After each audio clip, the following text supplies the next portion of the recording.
दोस्तों हज का सफर आने वाला है और हमारे पास बहुत सारे कमेंट आए हज से रिलेटेड सवालों के बारे में। तो ये वीडियो हज से रिलेटेड होने वाली है। बेसिकली एक हाजी को हज के दौरान कितना पैदल चलना पड़ता है इस वीडियो में यही क्लियर होगा, लेकिन इसी वजह से हज के स्टेप भी इसमें आ जाएंगे। तो चलिए ये सफर शुरू करते हैं। सबसे पहले ये एक मैप देख लेते हैं। इसके अंदर एक हाजी को जहाँ जहाँ हज के दौरान जाना है वो जगह इसमें मेंशन है और उनके बीच की दूरी। सबसे पहले ये अजीजिया है जहाँ पर हाजी रहते हैं। आपको हज की शुरुआत यहीं से होगी। अब ये अजीजिया छोटी मोटी जगह नहीं है, लगभग दिल्ली जितना बड़ा होगा। खास बात यह है कि अजीजिया हरम की हद के अंदर आता है, इसलिए जो सवाब नमाज पढ़ने का मस्जिद हरम में है वही सवाब आपको अजीजिया में ठहरकर नमाज पढ़ने से मिलेगा। अब सबसे पहले 8 तारीख का चांद देखते ही आपको अजीजिया से मीना जाना है। वैसे अजीजिया मीना से सिर्फ 5 किलोमीटर ही है, लेकिन ये मेन रोड से मेन रोड की दूरी है। और बात पैदल सफर करने वाले की हो रही है। जो लोग पैदल हज करने वाले हैं वो 8 की रात में अजीजिया से मीना नहीं जाएंगे, बल्कि सुबह फजर से पहले मस्जिद हरम पहुंच जाएंगे और वहाँ फजर की नमाज के बाद पैदल सफर की शुरुआत करेंगे, जो कि सुन्नत तरीका भी होगा। जी हाँ, सुन्नत तरीका यही है कि 8 जिलहिज्जा की सुबह को मस्जिद हरम से मीना जाने की शुरुआत की जाए। सबसे पहले पैदल का सफर मस्जिद हरम से मीना का होने वाला है। मस्जिद अल हरम से मीना वैसे तो लगभग 8 किलोमीटर है, लेकिन मीना खुद ही 5 किलोमीटर लंबाई में फैला हुआ है। तो एक हाजी को औसतन 13 किलोमीटर तक पैदल चलना पड़ेगा मीना जाने के लिए। ये 13 किलोमीटर का आपका इस हज के सफर का पहला पैदल का सफर होगा। अब आप पूरा दिन मीना में ही रहेंगे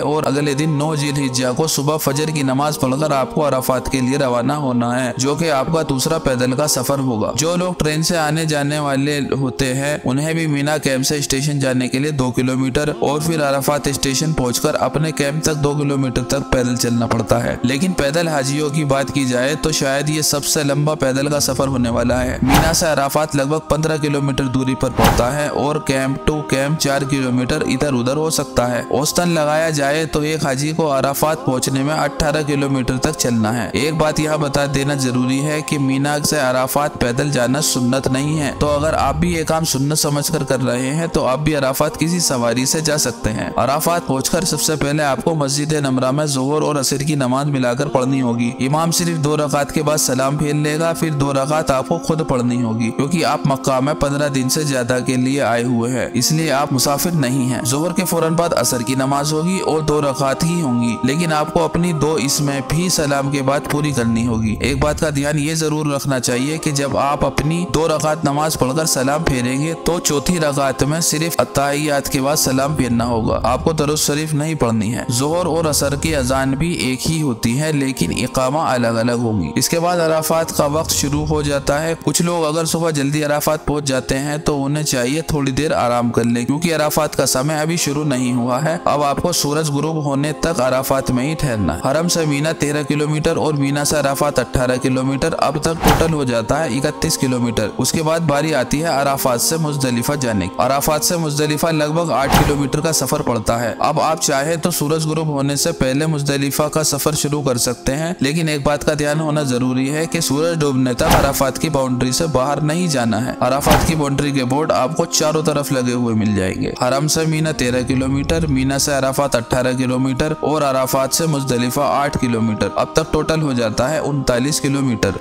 मुजदलिफा में आपको मगरिब और ईशा की नमाज साथ पढ़नी है और अब यहाँ से आपको एहतियातन 70 कंकरी इकट्ठी करके रख लेनी है। वैसे तो 49 कंकरी ही काम आती है, जो कि साथ साथ करके 3 बार बड़े शैतान को 2-2 बार छोटे शैतान को मारी जाती है। लेकिन अगर आप किसी वजह से 12 तारीख को मीना नहीं छोड़ पाए तो 13 को आप पर वाजिब है कि आप कंकरी मारकर ही मीना से निकले। इसलिए 21 कंकरी यानी 7-7 कंकरी तीनों शैतान के लिए एक्स्ट्रा रखनी जरूरी होती है। अब सुबह फजर मुजदलिफा में पढ़कर आपको मीना की तरफ रवाना होना है, जो कि पैदल का सफर हो जाता है 4 किलोमीटर। वहाँ कुछ देर आराम करके आपको बड़े शैतान को कंकरी मारने जाना होता है, जो पड़ता है 3 किलोमीटर और वहाँ से तवाफ जियारत करने मस्जिद हरम जाना होता है, जो पड़ता है 5 किलोमीटर और तवाफ होगा 4 किलोमीटर का और सही भी लगभग 4 किलोमीटर और फिर मस्जिद हरम से वापस मीना आना है, जो कि पड़ेगा 8 किलोमीटर का है। जमरात से मस्जिद हरम अगले दिन भी जाया जा सकता है, लेकिन आज जाएं या कल जाएं, पैदल का इतना सफर आपको करना ही पड़ेगा। हरम से मीना 13 13 किलोमीटर, मीना से अराफात 18 किलोमीटर और अराफात से मुजदलिफा 8 किलोमीटर, मुजदलिफा से मीना 4 किलोमीटर, मीना से जमरात 3 किलोमीटर, जमरात से मस्जिद हरम 5 किलोमीटर, फिर उसके बाद तवाफ 4 किलोमीटर, सही 4 किलोमीटर, मस्जिद से मीना 8 किलोमीटर। अब तक टोटल हो जाता है 67 यानी कि 67 किलोमीटर। कुर्बानी और हल्क मीना में आज के दिन ही हो जाएंगे, इसलिए 3 किलोमीटर तक पैदल चलना पड़ सकता है। तो अब तक का टोटल हो जाएगा 70 किलोमीटर। अब आपको अगले दिन तीनों शैतानों को कंकरी मारने के लिए जाना है। मीना से जमरात का पैदल का सफर करना है और सिर्फ 3 किलोमीटर आना और 3 किलोमीटर जाना, यानी आज सिर्फ 6 किलोमीटर चलना है। इससे आपका टोटल पैदल का सफर हो जाएगा 70 + 6 यानी कि 76 किलोमीटर। इसी तरह आपको अगले दिन भी सिर्फ मीना से जमरात तीनों शैतान को कंकरी मारना 3 किलोमीटर और जमरात से मस्जिद हरम तवाफ विदा करने के लिए 5 किलोमीटर पैदल चलना है। इससे आपका टोटल सफर इस तरह हो जाएगा। हरम से मीना 13 किलोमीटर, मीना से अराफात 18 किलोमीटर और अराफात से मुजदलिफा 8 किलोमीटर, मुजदलिफा से मीना 4 किलोमीटर, मीना से जमरात 3 किलोमीटर, जमरात से मस्जिद हरम 5 किलोमीटर, फिर उसके बाद तवाफ जियारत 4 किलोमीटर, उसके बाद सही 4 किलोमीटर की और मस्जिद से मीना 8 किलोमीटर वापस। कुर्बानी के लिए लगभग 3 किलोमीटर चलना पड़ सकता है, तो इससे टोटल हो जाता है 70 किलोमीटर। मीना से फिर अगले दिन जमरात 3 किलोमीटर और जमरात से मीना वापस 3 यानी कि 76 किलोमीटर। फिर अगले दिन मीना से जमरात 3 किलोमीटर और जमरात से हम जाएंगे सीधा मस्जिद हरम 5 किलोमीटर, यानी टोटल हो जाता है 84 किलोमीटर और 4 किलोमीटर का वहाँ पर तवाफ विदा करना है। तो 4 किलोमीटर इसमें ऐड होने के बाद ये हो जाता है 88 किलोमीटर। जी हाँ, ये वही डिस्टेंस है जो एक हाजी को पैदल हज के दौरान कवर करनी पड़ती है। इसमें यह ध्यान रखना जरूरी है कि ये डिस्टेंस सिर्फ अंदाजन है, इसमें 10 किलोमीटर तक बढ़ ही सकता है, जबकि घटने का इसमें कोई इम्कान नहीं है। अगर इससे रिलेटेड आपको कोई सवाल है तो कमेंट बॉक्स में हमें बताइए, या इससे रिलेटेड कोई और टॉपिक जिस पर आप जानकारी चाहते हैं तो भी कमेंट कीजिए और वीडियो को कीजिए शेयर, ताकि सब लोगों तक ये अहम जानकारी पहुंच सके।